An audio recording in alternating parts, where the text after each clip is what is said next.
Ladies and gentlemen, thank you for tuning in. We're in another episode of Paul Mort Talk Shit. And I'm very excited about this one because the gentleman opposite me looks a bit nervous, actually. Today, we are joined by Matthew Orton. Welcome to the show. Thank you very much. I was saying before this morning, can you remember that thing I used to do on my socials where I'd say, welcome to the show? And people would say nasty shit. Yeah. When I say that, a guest sitting over there, they're like, oh, shit. You think I'm going to get you for something? So Matthew is a world-class electrician.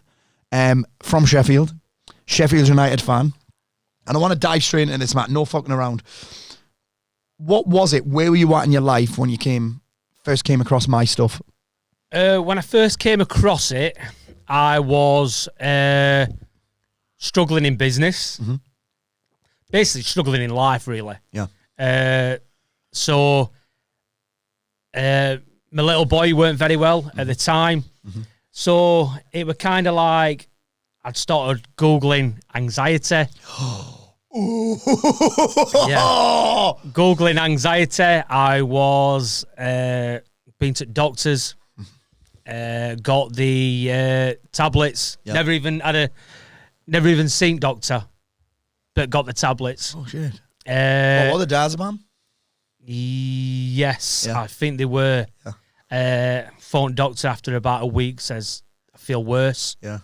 I can remember being outside a job once. I'm really confident in my job. We're self-employed then, man? Yeah, just a sole trader. Yeah. We're in a limited company. So sole trader. And I can remember just sat outside job and I just couldn't go in. I was like, I can't go in. Just lost confidence. Completely lost confidence. While I were outside, it must look stupid because I just phoned the customer while I were outside and went, I'm going to have to cancel today. Oh, shit. Just made an excuse. Mate, I'm glad you remember that. Was that a bit of a shock? Is that was a bit of a wake-up call for you? Was that a bit of an alarm clock? Or was that the start of something? It was the start of me feeling sorry for me. You were feeling sorry for myself. Yeah. And doing everything what now I know not to do. Yeah. Googling my anxiety. Talking to people, this is my anxiety. Yes. And I think it works with what you always say with training when you give anxiety time and room. And that's what happened with me. Like, because my little lad were really poorly. Yes. And because he were poorly for such a long time, for about 2 years. Liver or something? Kidney. So he run dialysis. Yeah. And that's hardcore, isn't it? Yeah, really hardcore. Hardcore for family and everyone. Yeah. But the anxiety wasn't really there then. Really? No, because you didn't have time. Yeah. You had upset. You're dealing with it. Yeah, you had upset and you had worry. Yeah. But you were just dealing with the next stage every time. Yeah. And then when he had a transplant, and then we had a kind of a time of normality. Yeah. And that's when everything started to go to shit. So everything was getting better. He was getting better. He was getting better. Yep. Everything kind of got back to normal. Yep. And then you start getting creating anxiety. Shit, man. Because then you had time to look back. Yep. Think, oh my God, that's happened. Yes. Whereas at one bit you were like really grateful for the kidney and the transplant. Yes. And then the next minute you were worrying about, I'm shit at my job. I'm worse electrician. I'm a bad businessman. I'm a bad dad. Yeah. I'm a bad... And it was crazy because from what we'd gone through... Yeah. And we'd gotten through the hardest part, you thought? Yeah. Yeah. Yeah. But the hardest part... Not... The hardest part is, as a parent, is always your children's health. There's nothing worse. Yeah. And you're not in control of any of it either. No. There's nothing worse than that. But then... Where I thought I'd come out of that and be really, really happy, I weren't. I was like, I kind of hated myself because you suddenly thought that the transplant for the family were great, amazing, but on a personal level, I just sunk into just went really, really, just isolated myself. Yeah, and I can remember not liking my job, even though I created the business in lockdown to be able to cater for That's his... a mad time to... Yeah. That's a mad time to create a business, by the way. It's just... it was crazy. Yeah. That started through... I'd started... I were an electrician, so I started already putting Facebook posts out saying I could do this. And then I put one post out saying... if you need any help, if you're elderly, if you're vulnerable, if you need an electrician to come out, there'll be no charge. Yes. We'll just come out and sort it, because at that time, we were one of them vulnerable families. Yeah. So I got it. Yeah. And we got like 14 weeks, 15 weeks of pure isolation, because my little lad... His immune system was... His immune system was low, so we were wiping everything down, all Yeah. stuff like that. And it just started from a diary. And I just wrote a post out and it says, when this opens back up, I'll start doing jobs. And that's how the business started. But it weren't about finance. Don't get me wrong, we're all about financial. But it were more, how can I create something that I can look after the family, money-wise, and I can... be in control of a diary and look after him. Yes. And then that's how it started. What was your first thing that you saw from me then? It was you did is it Wayne Bettis? Yeah. Oh, he shit. was a big part of the trades. Yes, I remember that. They fucking hounded me to do that one, and I ended up doing it. Yeah. So I were already in a program with Steve Thompson. Yes. Doing. Oh, so you knew Steve before that? Just through having having the same business coach. Yes. So I knew him from that. Then the group I was in was selling that program for men's charity. You had to make a donation. By making a donation. My program. No, for the one what you spoke in. Oh right, yeah, I get it now. You needed tickets, didn't you? Yes. Yeah. Trades Mastermind or something, was it? Men's Trades Summit or Right. something along that. And you did a presentation. Did I crush it? Big time. Big time. So it was I mean, I knew I did. I just wanted Yeah. It was kind of, I watched that. Yeah. And then obviously I looked at the book. Yeah. I forgot what Was it the audiobook or the first one? it was. The audio? The First one. Shit, man. The first one. Terrible, that fool. Yeah. Because I think Steve actually won that. Steve Thompson really? won that. Yeah. And then obviously when you go on your website, because your marketing's that good, then you get in the funnel. And then you're getting fucking stalked around the internet. Yeah, so there were that. And then what happened then? Oh, I were split up with boy's mum. Yep. That were amicable, but it happened. Then I did what everyone else does. Turned to drink. Yeah. Going out all the time. Yeah. Self-soothing that way. Yeah. Business went to shit. Yeah. It were only surviving because it had got a good reputation from what I'd done Yes. previous. Yes. So then I was going golfing in the April. And I went out 3 weeks before, boozing. Fell out at pub, broke my hand, lost my phone, lost my wallet. Bit of one of them where penny just dropped and I just thought... I think in that situation, because I encounter a lot of guys who've experienced something like that. Yeah. They either have this wake-up call, or they think it's hilarious. Yeah, no. Do you know what I mean? They think it's hilarious. I was just embarrassed. I were embarrassed. It were always on my mind, because I'm a local electrician. Yeah. It were always on my mind that people would see me out and not see me in a good light. Yes. And then look next what, minute... Mate, look what happened to Tyson Fury. I'm like, who the fuck's filming that, man? Yeah. He's clearly having a challenging time. Yeah. Why? And you've probably all done it. And I'm like, why people are... It's almost like people have been waiting for him to make a mistake. Yeah. And I get where you come from with that, because I remember when I went out, people were like, oh, should you be doing that? Yeah. Doing what? I'm a fucking pint the same as you, mate. That's it. Aye. When you live Now I get why aren't you doing that? Yeah. Yeah. It's not you. Yeah. Yeah. And like, so, and when you like living where I live, it's quite, everyone knows, not each other's Yeah, it's quite business. small. Quite small. Where do you live, man? I know it's Sheffield, but... Rotherham, so it's like Wickers. Oh, Rotherham, yeah. Rotherham, Rotherham, yeah. Very posh. Yeah. So, yeah. That's where Woodhouse is from. Joe Woodhouse. Yeah. Been on Joe's from Rotherham as well. I think he was one of the people I messaged. I messaged a few people. Like, I'm very... I won't just buy buy something or buy into. Oh, a proper program. Yorkshireman, you mean? Yeah, Proper tart. Yorkshireman. Yeah. So I need to like ask people. So Well, funny enough, I was going to ask the next question, and I ask a lot of people this because I think I'd love to know what were your So you knew you needed to make a change. You thought maybe Paul's the guy. yeah. What were your reservations? Except you hate spending money. I don't. It's one of them where I knew, looking at it and people who were doing it, I knew it was the right thing for me. Yeah. But it were probably scared that I'd have to change a lot. Isn't that weird? Yeah. You know you have to change, but then you get scared of doing it. Yeah. This has happened to me loads of times as well. So even as something as simple as fitness, right? I know that I should do this, but I'm scared because I know that in fact, mate, it happened to me 2 weeks ago. PT I'm working with was like, Paul, I need you to do a food intolerance test. Yeah. Right? So I was like, fair enough. But I knew that when the results came back, I knew that dairy was going to be a thing, and it's fucked me. Dairy intolerance is sky high. Yeah. But then I'm like, fuck. I didn't want to tell him about it because I'm Yeah. like, now he's going to stop me from eating ice cream. Yeah.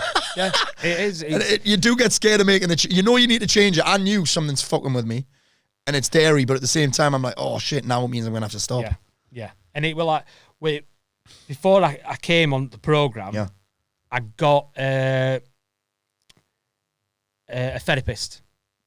So I already went to a therapist because I thought when I was getting divorced, I thought something good has got to come out of it. So I didn't want to take all my shit and baggage into another relationship. Oh, mate, what a great... So my mum and dad split up when I was younger. Mm-hmm. So I think I had a bit of issues with that, trust, Yes. stuff like that. Yes. So did therapists. Mm-hmm. She were brilliant. But therapists are always good about talking about what you did, what happened, and all Why it that. happened, yeah. And The past. And it kind of got to a point where I was going at therapist and I were just talking like a friend. And I knew I'd reached that point where she'd done everything she could for me. And I got to that point where I needed to get. I'd sorted the baggage out. Yes. I'd sorted that out. You felt like you were able to let go of it. But I weren't talking about the future. There were nothing set in the future. There were no goals. What the fuck are you going to do now? Yeah. So, but I was still working with her when I first joined 28. Oh, that's when you came in 28? Yeah. Shit. So I joined that and I was still doing the work with her. Yeah. What was your first impression then when you came into that 28? What were you thinking? I loved it. Did you? Yeah, I loved it. But I also knew people who'd done the 90 Yeah. and who'd already done Alliance. Yeah. So I knew. Yeah. I knew that there was was your a warm-up. lot more to come. Yeah, I you knew knew they that were was the like- warm-up. I was like, this is sound, but Yeah. I needed a bit more. Yeah. But I like 28. It teaches the basics, doesn't it? Yeah. It teaches how simple changing can be. Not easy, but simple how change can be. It teaches how simple journaling is actually. Yeah. And I thought 28 were good because I don't think it's not a mad investment. No. It's not. It's even cheaper now because it's self-study. It's like Yeah. 100 quid. And so I did that. What were some of the things that you loved about that then? What were some of the things you took from it? It was just the having some kind of structure. Yes. So starting by doing something in the morning. Yeah. Starting by doing something at night. Yeah. It was just journaling then. Yeah. Because I think if I'd have gone, me personally, I think if I'd have gone straight to 90, Yes. got this journal in front of me, and I've been thinking, Yes. fucking. I was just saying that to Stephen Thompson earlier on, actually. We were saying how basic the journal is in 28. And sometimes I used to think, is this too basic? Yeah. But then I am like, and Kat, people come straight into Alliance now. Yeah. Imagine how mental that is. Yeah. So Kath has to handhold them when they first come in. But I'm like, actually, I used to think, I feel like I'm holding something back in 28. Yeah. But now that I've spoken to you two, I'm like, I'm glad I did. Yeah. Because if it was too advanced, you'd have been like, oh, fuck this. I'm glad I did what I did. Yeah. But while I were doing 28, I were also going on YouTube and typing in Alliance and seeing what they were doing and just doing all sorts. And then I saw some challenges. What challenge what you did? Fan dance? Yeah. Yeah. And I just thought, With Ollie Ollerton and that? it's not for me. But then on the other side, I thought, that's going to Class. that's going to push me out of my comfort zone. Yeah. And I was speaking to one of my friends, or I started going walking me and I were on about it to him at the start of 90, and he was like, I think this is what you need. Really? He said, yeah. Because normally it's the other way around. What the fuck are you doing? Why would you spend that kind of money? Yeah. Who the fuck's this dickhead? Yeah. But he's does well in his job. Yeah. And I think he So he's quite switched on. he and understands that there's got to be some kind of investment. Do you know what I mean? Skin in the game. Yeah. So then I did 90 straight. Did straight onto that. Everything I did, I never waited. Yeah. Because if I'd have waited, I know what I'm like. We've already touched on it. You'd have overthought it. You'd have overthought it. Yeah. So I just bounced from straight. So I did 90. Yeah. And then I was more or less sold on Alliance. Yeah. More or less. Yeah. I didn't sign up before. I went to Massive Action Day. Yes. And then when I was there, I can remember like being stood on beach. It's mental, isn't it? I was stood on beach and I'm thinking, and I'm kind of like, really reserved. Want to like travel anywhere on my own to do something. So then next minute, I'm on a beach. What made you get over that? I'm going to travel here and I'm going to travel on my own. What was it? Because I just knew I had to do something. Yeah. I knew the help. Not the help, because when I said the help that I needed, it means that I was like in a really... Yes. I knew I couldn't just do it from my living room. I needed to get amongst people who were doing that. Yeah, or as mental as you. Yeah. Doing that. I say it all the time. It's mad, you know, I think this about our guys all the time. What have they all got in common? They're all fucking a bit mental. Yeah. We're all a bit mental. It's class, man, isn't it? Yeah. Oh, it's class. The crack's fucking mint, man. And I can remember stood on that beach, and I can remember you, and I'd only seen you on YouTube also. Yeah, and I can Zoom. remember you bouncing on beach, and I thought to myself, oh, the fucking hell is this? I thought, I have never met anyone like this. Yeah. And it was like, and it was just class. Yeah. Like, That day is wild, isn't it? The Massive Action Days, if your conversion rate it's got to be sky high, because you come on them, so you're on a beach, you do breath work. Yes. Then you do the cold dip. Yeah. Then next minute, you're in a room with 20 or 30 others telling each other how much you've smashed last quarter. Yeah. It's some feeling, isn't it? You walk away and you're like... Do you know what I think happens on those events? You get to obviously see the power of being around people, but I think that's where there's like a reaffirming of the power of journaling and looking back. Yeah. You actually, I think for a lot of people, they're like, oh, this is why I've been doing that. Yeah. Because then you get the people who haven't done anything and they're fucking scrambling around to remember their wins. Yeah. Whereas you've got the people that have done it and been consistent with it, like, fucking hell, I've got 200 wins here. And the other people are scrambling around because they haven't been consistent with it. And I'll be honest with you, like I've talked to a few people about it, and I think I'm touching like 9 months now. Yeah. And I don't think that's long enough to get into the habit of journaling. No, me neither. Every quarter, Yeah. I get a little bit better. Yeah. And I like... I've been journaling since 2019, I think, was when I first stepped. I think our first ever journal, which was, by the way, this is how old school it was, Matt. We used to hole punch bits of paper and put them in a fucking binder. Yeah. That's how fucking primitive it was back then. And I first discovered it then, and even now, you see how much changes all the time. It gets a little bit better every time, but even now, I still have to think about doing it. Yeah. It's not automatic yet, because it's different. It's doing something different other than picking your phone up's automatic. Yeah. But picking a fucking book up and writing it is still not automatic for me fucking 5 years down the line. But I like we talked about before, where I know when I'm not doing it. I can just feel it. Yeah. And like my accountability group, we talk about it and they'll be like, you don't notice it at first. No, and it's one of those things sometimes.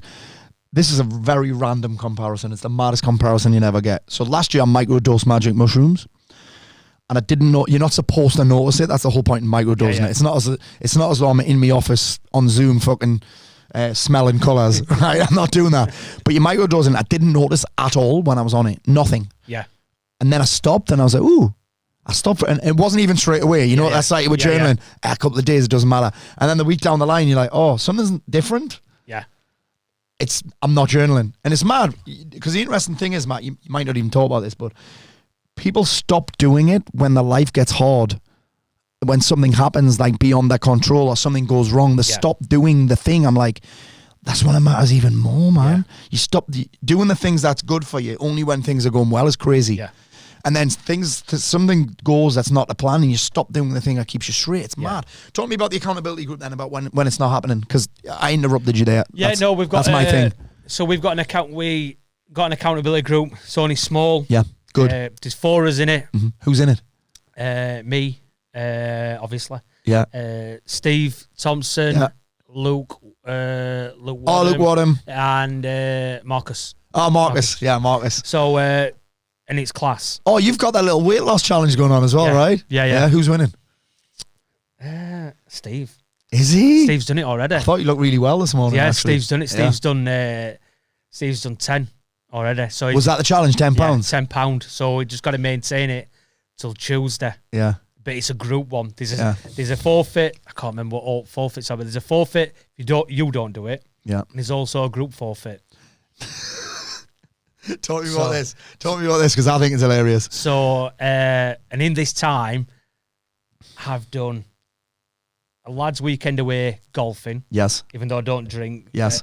Lads' weekend away golfing, and then I've also been to a spa weekend with partner. Yeah. So it's hard to keep on top of it, but then you've got to post it into your accountability group, and then it also gets posted into the Alliance Facebook group. Alliance. Yeah, I see it all the time, and everyone's always intrigued by it. I can tell. So I had 1 week where I put on, and I was like, I can't, and I felt terrible. Did you? I felt bad because everyone were looking at it, and everyone just thinks he's not doing work. Yeah. So then I did a fast. I did a 72-hour fast. Yeah, mate, I'd love to hear about this. So, what made you do that? Apart from the fact that you were... I've done it twice now. Oh, shit. I've done it twice. So first time I did it... Was it a Dana White inspired, or...? Yeah. Yeah. Yeah, completely. Yeah. So I did a video about Dana this week. It's going to drop next week. Really? Yeah. Well, have you seen that video he does where he talks about, I'm not the guy that talks about me fucking feelings?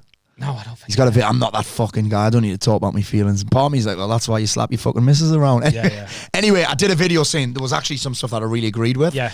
But he looks fucking incredible. Yeah, and then there were cynic in me were like thinking, well, why is he doing a video like that? Has he got shares in a supplement company? That's how my mind works. He's got shares in the fresh air company. That's how my mind works. Like when signing up for you. Yeah. Are these clients really clients, or is Paul paying them? Yeah, skeptical. Skeptical, yeah. That's what Leslie's like that, and it's good because I trust everyone. Yeah. Yeah, well, she doesn't trust anyone, so we get a lovely balance. Yeah, I don't. So, with fast, first time, I'm trying to think when it was first time. Did you tell anyone about it when you were going to do it? I didn't tell the accountability group. And I didn't say anything to... Because people always have an opinion, don't they? You fucking doing that for, you daft gun. And I think with your program, you've got a lot of... fitness people in. Fitness people. Yeah. So if you're doing a fast... Some of them will agree with it, and some will be like, wait, that's not safe, that's not sustainable. Because that's how they make their money, by selling diet plans and stuff like that. So I did it first time, and it was really, really hard. Found it really hard. Yeah. Did 72... So you just drinking water? Or nothing? Drink water for first day. Oh, bone broth or something. Yeah, and then bone broth second day and third day.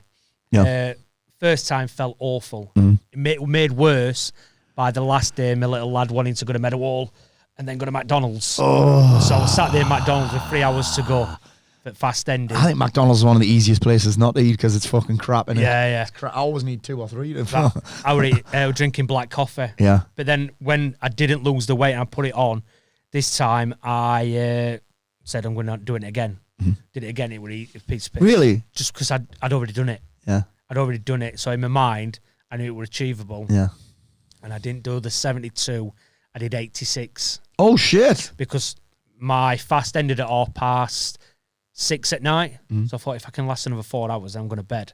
Then I'm going to sleep. So then... Oh, shit. Like see, that's the time when I struggle with food the most. On the night time, I'm going to bed. I'm like, fucking hell. Yeah, I'm bad. Yeah. Still bad. Yeah. I don't mind fasting in the morning, so usually I'll fast at lunchtime just to create a deficit. That's the only reason I'll do it.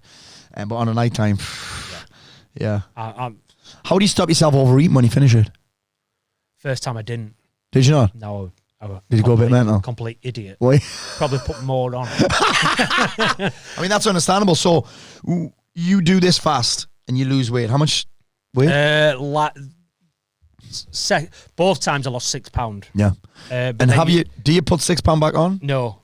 I've put because I did it sensibly the second time, I put a pound and a half back on. Yeah. But you're always going to do that because you're reintroducing. Yeah, of course you are. So, Food, so your stomach's going to have food in it. Yeah. So that's the thing with it.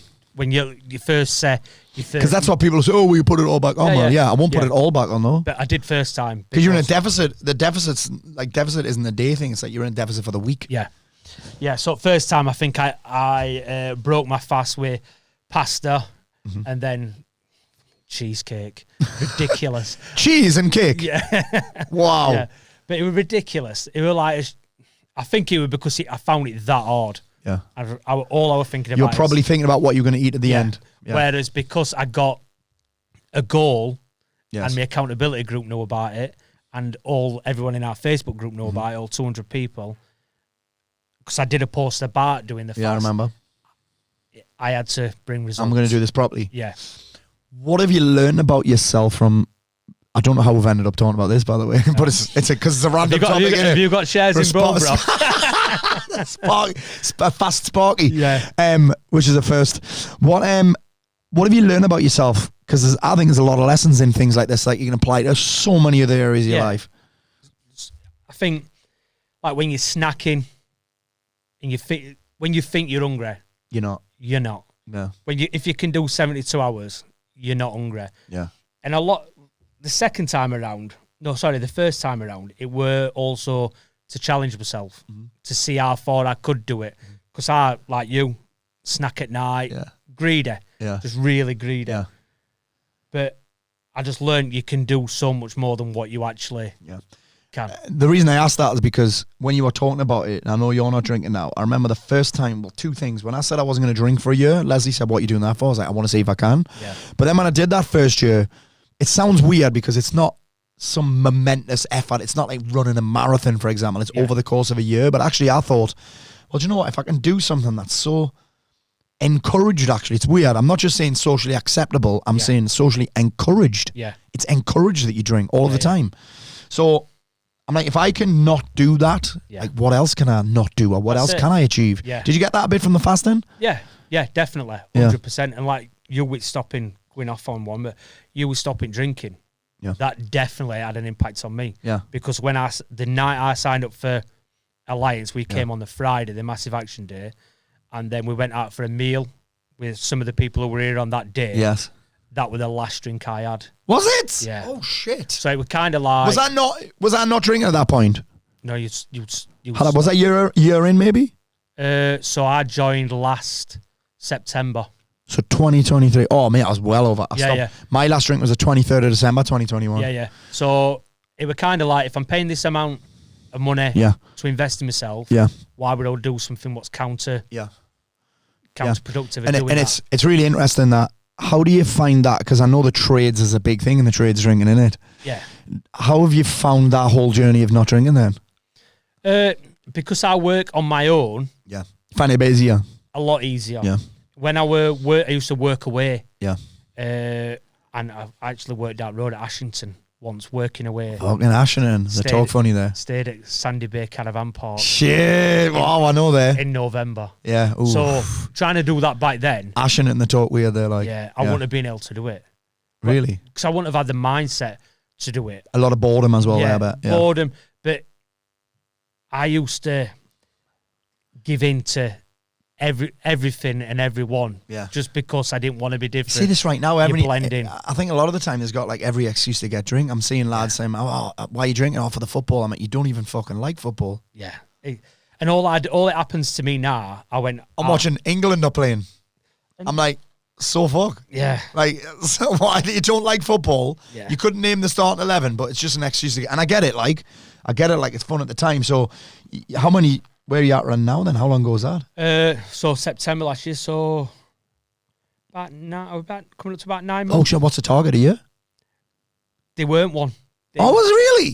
It were a year. Yeah. But then, they ain't one. Because when I go out now, and I put myself in them situations, because I didn't want to be that drinker who then don't do anything socially. Yes. So I still try and go out and put myself in them positions. How'd you find that? Easy now? It just reinforces why I don't drink. Tell me more. You just see, and I have got no judgment on anybody who wants to drink or anything. Me neither, that's odd. But because I'm sober and I see the change in people from 7 o'clock at night to what they like at 11 o'clock at night, I just kind of I don't need it. Yeah, it's weird. Yeah, and do you know if you could see yourself? Like if you could see yourself between 7 and 11, that transformation that you have when you're repeating the story you told at 7:30 for the 5th time. Yeah. About the kids you had a fight with when you were 9. Yeah.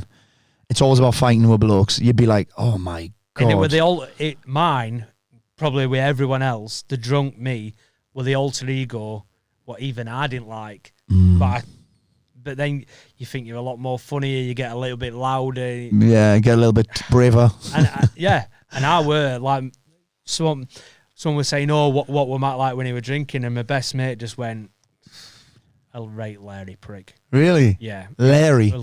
Yeah. And I were just mouthy, just not me. Like I get on with everyone, but then I'd be like thinking I'm something I'm not, and it's just kind of like, what are you doing this for? Yeah. But then with my business, I used to do loads of marketing, trying to get people to pick phone up. If I were drinking Monday, Tuesday, Wednesday, my anxiety would be that bad, I wouldn't be picking phone up anyway. Yeah. And it was just like, just not me. Yeah. So one of the benefits of you jacking in boozing is less anxiety? Oh, yeah, less anxiety. But I think that's hand in hand with what we do as well. The other stuff, of course it is. I think it all goes hand in hand. So it were stop the anxiety and just focus on my business. Yeah. And I have boys 50-50. Yeah. And it were also just to show them that, because no one wants a drunk dad. I weren't a drunk dad. A hungover dad. Yeah. Yeah. I didn't drink when I had boys. Yeah. But I didn't want them associating me with... Oh, dog shit energy, man. I think that's one of the biggest ones. It's not necessarily about them seeing you drunk. It's about you picking them up and then your energy being in the fucking hole when you've got them and not wanting to do anything and just, I'll tell you what, lads, we'll go to the fucking soft play. Yeah. So I don't have to do anything. Yeah. Tell you what, lads, we'll go to McDonald's so I can... I wouldn't have even been that good. Really? No. I'd have been sat in house. There's the iPad. There's feeling YouTube. sorry for myself. Yeah. We'd walk to the shop. Yeah. I'd buy some shit food. Yeah. We'd go home, sit on set here a bit more. Yeah. Order a takeaway. Yeah. Wake up Monday morning.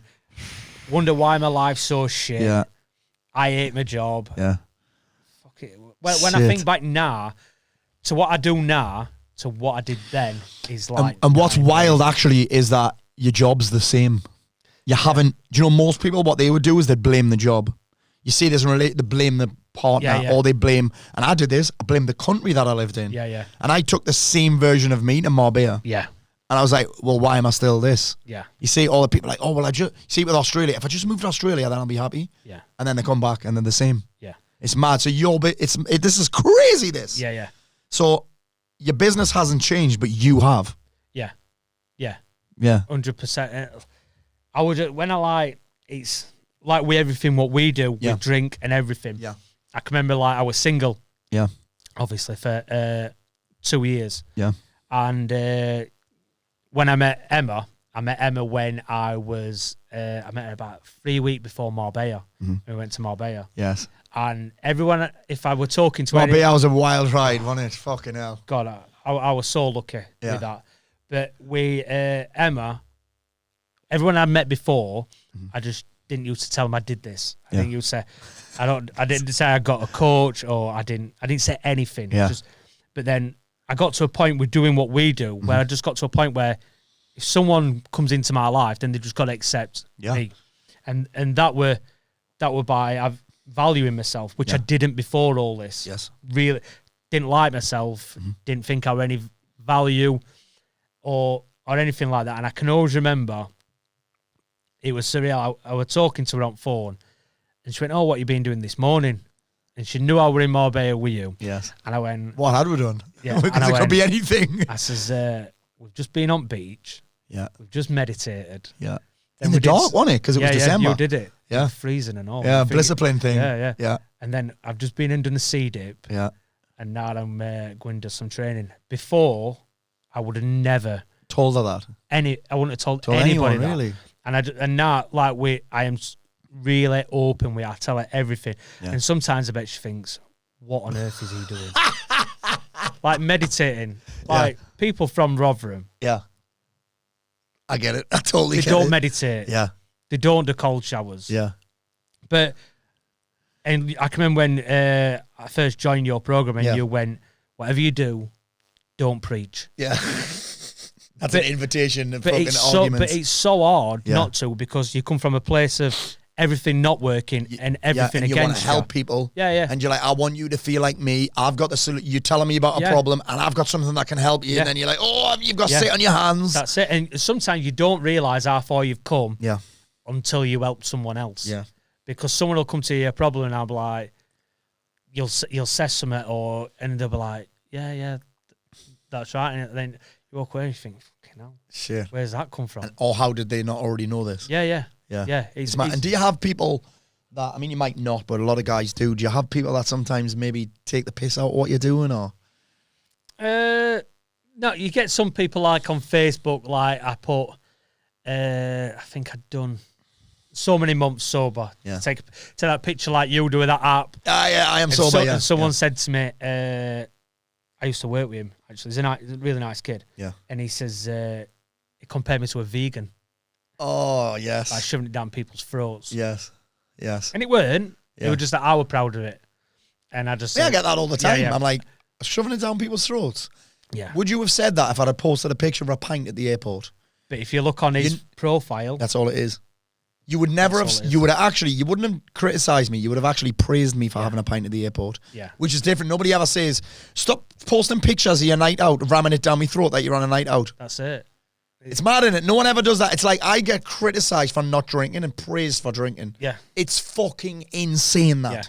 Yeah. It's mad. And I think you just conform to what you've always known, like your own behaviours, like going to airport. If we're all honest, even when you're drinking, who really wants to go to an airport and have a pint at 4 o'clock in the morning with a breakfast? 10 quid.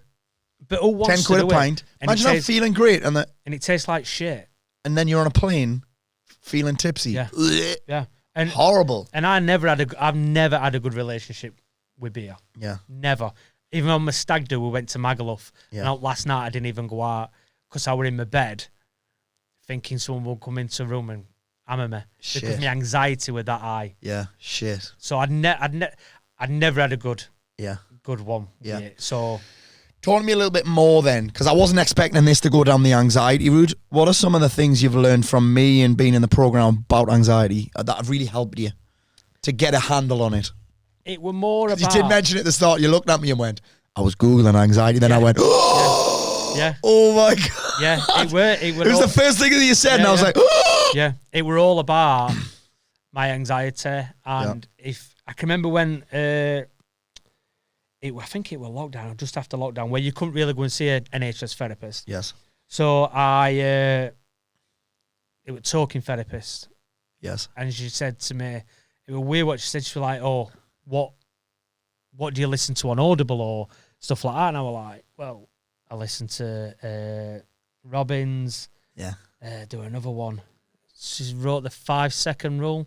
Oh, Mel Robbins. Mel Robbins. Class. But, Tony Robbins. Yeah, but it's all about anxiety. And Yeah. she went, that's part of your anxiety. And I went, what? She Really? went, yeah. She says, you're listening to stuff about anxiety. I went, yeah, but I'm listening to stuff to try and get rid of the anxiety. She Yes. went, you're not. You're just reaffirming it. Oh, wow. You're reaffirming the Shit. anxiety. On the NHS? Yeah. Wow. She said you need to stop listening to about anxiety. But you don't. You think, what do they know? And stuff like that. And then, do you know what happens? You know, funny you should say that. I think that's why inside of my program, people pay attention to when I say it, because I can describe what it's like to be anxious. So I think sometimes we often don't trust these people because you're like, well, you don't have it. I think you put it in really, really simple. Yeah, I do it really simple, but it's also because I need to hear it like that, but also because I've had it. Yeah. I've felt it. I've created. I've had fucking hell. I had one in April. Yeah. I've never had a panic attack for years, and I created one in Everest. Yeah. It was a fucking nightmare, mate. They're all. It is awful. Yeah. I never had debilitating is the way that I'll put it. Panic attacks. Yeah. I just catastrophized completely about everything. Yeah. And it's kind of like... That's amazing that I'm so glad that you heard that about let's not reaffirm it. Yeah. Because you wouldn't, it's mad this, you wouldn't read books about sadness. No. You wouldn't listen to podcasts about anger. I don't think you would anyway. And it's like, I used to look on Google, like my Google search history. Yeah. Just all about anxiety. Really? All about anxiety. And it was like, and then it weren't until like I joined here and you were like, I think one of the first... Stop it! one of the first trainings where Yeah. you need to fill your life with something. One of the biggest things... So otherwise you create what I would say are inappropriate risk assessments. Yeah. I love that saying. Yeah. Fear, anxiety is disordered fear. What I mean by that is fear's normal because it's an appropriate risk assessment. But what most people do with anxiety, they're creating these inappropriate risk assessments. But I still, even now, even though I've been in program 9 months, it still I creeps still up. go back. I still watch the trainings. Yeah. But I watch the anxiety training once every 6 weeks. Really, I give it a bit of a pasting, don't I? Anxiety, just to learn the sayings. Yeah, but sometimes you need to learn the little quotes. But it's not to, like we said, not reaffirm anxiety because I don't do anything else in it. Do you know what it is, Matt?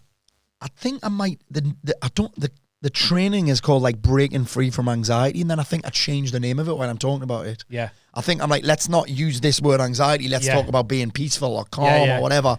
Yeah. It's class. Yeah. And even if I'd have joined, well, I did. I joined the program originally for my own mental well-being. Yes.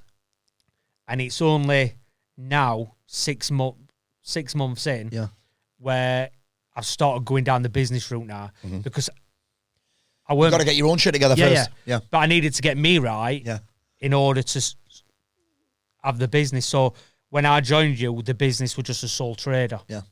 And then it was kind of like... And I were all right with that. Yeah. I was fine with that. Yeah, of course. And I was fine with... I came on your mastermind day. Come with a problem and solve it. And it was kind of like... don't want to grow. Yeah. I don't want to grow. I'm fine. I'm happy. Yeah. What was because we've just been having this conversation within the last 2 or 3 weeks, haven't we, about this? What was it that made you realise you've been playing small? Because there must have been something. Just because I think I've already got everything there. Like people start a business and they need to get a reputation. Yeah. I've already got that. I've got a good reputation. But I'm just kind of like just playing at it. I'm using it for pocket money. What made you realise that? Just being around people. Who are playing bigger. Yeah. Yeah. Because I know within... people will be calling you out soon. Yeah. I know within this group, I am quite... Where I am now, I'm quite small. Yeah. And we've got some... Big hitters. Yeah. Big hitters. But then when you meet them people... Normal. Yeah. Really normal. I mean, normal for your group. Yeah. But you meet them people are like when we were in Marbella. Like Marbella, for me, were my first quarterly. That's wild because that was a mental quarterly. Yeah. So normally you go to a quarterly and you get 1 day or a couple hours with these people. Yes. And I had 3 nights and went out for next meals. year I'll probably do mainly 2-day quarterlies, I think, because I think they're so much better. Oh God. I think they're so much better. It's weird because part of me, the reason I haven't done that is because I think less people will come. Yeah. But then I'm like, but will they? No. If the 2 days are amazing, why would you come for less time? No. But we'll see. We'll see. I'd. You know, we'll do Marbella again in December. Yeah, I'll be there. Yeah. I don't know how you could miss it. I know. Because it's like, I did Marbella, and then the one after was St. James's Park. Yes. And St. James's Park was class. But it's fast. Yeah. People drive in the morning, they leave on the night. Yeah. It was class. And you don't get to know them as much. No. Is that what happened for you? Yeah. And you find, what's weird is, when you're like looking and you're following people on Instagram and stuff like that, it's weird even though I didn't know you knew them. Javeno. Oh, Javeno, aye. Yeah, I've been following for ages. Really? I thought, God, how inspirational is he? The next minute he's on your quarterly. It's like, this is just weird. Do you know what I forget that? I forget this all the time, you know, because there was a guy who came in, he was in this morning, he wanted me to speak at some event, right? And he basically wanted to schmooze me a little bit. And I was like, yeah, I'm in. And he was like, and he was saying, do you know any other speakers? And I was going, well, I know him. and I could probably get him. And he was like, you know him? Yeah. But it's really weird because Yeah, I don't think it's a big deal. But I think that happens all the time as well. When you meet these people, you're like, oh, they're just normal. Like, everyone has the same problems. they do. What were crazy for me in Marbella is... And if you don't play the comparison game of, oh, well, I'm so shit compared to them, you just realise that. Yeah. Is that what happened? Yeah. Like I went, when we were in Marbella, because you get sat down with random people. Yes. And because you don't know everyone. Yes. And I got sat next to someone. Stu, is it Stu he came as a guest. I think he works for James. Oh, James Smith. Stu lives in Gibraltar. Yeah. Was living in Gibraltar. That's it. Stu Graham, yeah. I like talking to him normal as asking him, what do you do for a job? Yeah. Then you get back to your room at night, and then you start adding these people on Instagram. You're thinking, he's got a quarter million followers, and he's like doing really well. And you can. What I think before you go on anything like this, you always think, I bet he's going to be a right prick. That's just me. I think, I bet he's going to be a bit. I thought Marbella, is it going to be for me? Because I think you're gonna a different country, totally out of my comfort zone. Yeah. People are going to like me, or they're playing a bigger game, or they're going to be sound. But when I went there, you were like, I can't believe how all those thoughts. How you've put all them people together, and they're all sound. Yeah. It's mad. It's mad for me. It was madness. I came away from Marbella and I was like, this is mad, because I came into Alliance thinking, Yorkshireman again. Yeah. I'll give this a year. Yeah. See how well. Yeah. See how far I can push myself, and then I come away from Marbella and going out for meals with people, and I was like, it's wild, isn't it? This is like, mate, and you can't really describe it. No, unless people are in. You can't really describe. It's really weird when people say, "What do you do?" And I'm like, "Well, I do this, this, and this." But it's so much more than that. It's very. I find it really. I try to frame it as I've got a business coach. Yeah. Because somehow that's more acceptable than the cult. Or me saying I've got a life coach. Oh, it's a bit weird. It is a bit weird. I never say that I'm a life coach. I'm just like, I work with married businessmen who need to get their shit together. That's all I say. Yeah. And well, how do you do that? Are you a life coach? And I'm like, no. Well, you're a business coach? No. I'm like, what? I'm at dinner. I don't know what it is, but then I'm like, well, it's online, so I'm gonna do this. And well, actually, there's no one-to-one coaching, so it is a bit mad how it all works. But I think that thing you say about these guys just being a little bit further down the line or in the same place, I think that's hugely inspiring and powerful, because I asked a question a while ago because I was collecting like evidence and testimonials and that, and I was gonna ask you today. You probably answered the same thing: is what's your favorite part about Alliance? What would you say? The people. Yeah. And I was 100%. Pissed off. I was like, what about my trainings and my war rooms and this?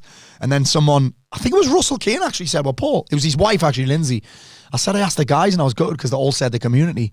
And then Lindsay was like, well, you've curated that community. Yeah. And I don't know how it's happened, which is weird. I don't think you'd find this anywhere else. Nah. Anywhere. You might, yeah, but the people won't be as opening, welcoming. Yeah, and it's such a strange thing because you will find groups with business people in them, but then it's like, are they all like? It's such a, I can't describe it really, because you're like, well, these guys are also normal guys. Yeah. Some of them are doing big shit. Some of them are just getting started. The banter's fucking. I don't think you'd survive an Alliance unless you had a bit about you. Yeah, had a bit of banter. You probably wouldn't make it in. Yeah, and I think a lot of people. I think there's some people in it like who just don't say a lot on Facebook and stuff like that. Yeah. Like on war rooms. But like you've always said, you only get out what you put in. And I said, like, I don't ask nowhere near enough questions. And you always say, I want an excuse to show off. Mm-hmm. And that's now. Did that change? Yeah. I put a post in our group over there and went, look, I've realised I've made a mistake. I'm not asking enough questions. Yeah. I apologise now if I get on your tits. Yeah. But I'm asking But you don't need to apologise, because also what people also love is, people also love when someone else asks a question. Yeah. Because they get so much from it. Yeah. I mean, I'll get a question, I'll be like, you should all listen to this because the answer's going to fucking blow your head off. Yeah. Like when it's something that I'm like, everyone will benefit from your fucking question, which is amazing. Yeah. What are some of the things you find are challenging for you now then? What are some of the biggest challenges you've got going on right now? Probably changing from an electrician's mindset to a businessman's mindset. Yeah. And I didn't join for anything to do with business. Isn't that mad? But something's clearly awoken inside of you. Yeah. And like, I think we've talked about it the last couple of weeks. Yeah. Starting to like get pissed off with myself because I know what I need to do. Yeah. but I'm like kind of like. But you're scared. It's a bit of fear. It's because you're stepping into the unknown. You've never done it before. I'm scared, and you like think, what about this? What if that happens? What if that happens? But you'll only know if. Well, that's how you know that you're not playing small anymore. Yeah, yeah. When you get that fear, when you get that bit of self-doubt, that little bit of ooh, what if? Yeah. That's when you know you're fucking about to do something cool. Yeah. That's when you know you're not playing small anymore. I've got to do it because I'm 42 now. Yeah. If I don't, and I get to 50 or 55, and I look back and go, I should have done that. Yeah, because there's nothing. What have you got? You've got a list of people that like to pay you to do electrics for them. What could go wrong? Yeah. Yeah. It's like. What if you get sick? Yeah. What if you get ill? There's no money. I've got qualifications. I'll just go and work for someone else. Yeah. There's no what can really go that wrong. Yeah. I've just got to just ask more questions from people who's already done it. And that's what you've got a fucking bunch of in Alliance. You've got guys with fucking 30 staff, 20 staff, 4 businesses, multiple 6-figure businesses. It's mad. And the good thing about it is you can actually just DM them. Yeah. And ask them. And they're all sound. And they're more than... Yeah. They sound. And they'll help you as much as they can. Yeah. But I think because I'm new, you think... Why would they? That's a stupid question. Yeah. But yeah. No, it's a stupid question. Yeah. And again, the reason they all like help them is because they've had help, or they love to be asked. Yeah. Because they're like, oh shit, this guy values me enough. Yeah, yeah. And thinks I'm doing so well that he's asking me a question. Yeah. Which is fucking... If you think about it like that, it's like, oh, well, why wouldn't I? Yeah. Because it makes them feel good. Yeah. There's loads of people you look up to, but then I used to think, I can't ask him. Like, who is it now? Lewis Potts. Yeah, Lewis, He lives, or used to live, in Maltby, that road from me. Yeah. You'd never put him in Maltby. And I talked to him on a quarter, and I was like, sounds he. Like, proper. Yeah, Lewis is class act. Proper sound, really nice blokes. But then a little bit, got something about him, a little bit crazy. Dirty jokes. A little bit mad. Dirty jokes, bit mad banter. So, Matt, what's next for you? What are you working towards? So, just starting with the help of you, just putting some processes in place, because we're going to start employing staff. Yeah. We aren't having any structure, which it's never going to work. No. So, just getting them processes in place now. So I'm at beginning in my business journey. So and I love that you've said that, because you've been in business for how long now? We're locked down. So we're locked down. And 2020. 2020. So 4 years. And I love that you're saying I'm at the beginning of my business journey. Yeah, that's mad. Yeah. But it's kind of like I've got to... And exciting. I am excited. And before this program, I used to be scared to death of the future. Scared to death. And now I'm just excited. Yeah. Because it's just like, what can I achieve? Yeah. And it's just, I've just got to go with it. I've just got to go with it. Gangster. I love it. For anyone listening in, where can we, actually, I'm going to ask you a better question. For anyone listening in, give me 3 things. Somebody who's looking to get a hand on their anxiety, change their mindset, get their shit together. What are 3 things that you think people should do? Join this program. Yes. Come on. If you want a cheat code, well, I've always said it is a cheat code. A cheat code. It's a double cheat code. When you have a coach who's been there and done it, who you can call on and ask questions and ask for advice and get coaching from, but also people that are going in that same fucking direction. Yeah. That's a double cheat code. It's the fast track. And you put a lot of free stuff out, and you can get loads of value from that. Absolutely loads. But there's no being on a war room, asking them questions. You can just jump on whenever you want. Or sometimes no one wants one, but sometimes getting an arse kicking and all. Coming on and there's not just me that'll kick an arse. We've got fucking Kath who'll kick your arse. We've got your accountability group that'll kick your arse. That's it. And it's kind of like I get bored of talking about my own shit. Yeah.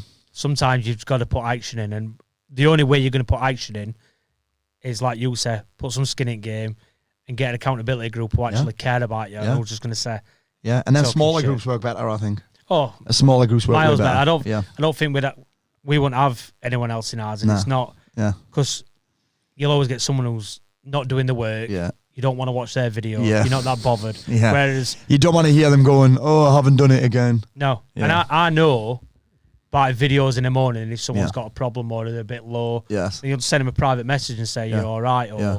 and it's Yeah. it just works. Yeah. It's, So number one is get in my program. I haven't paid him to say that, by the way. Number two is Don't Google anxiety.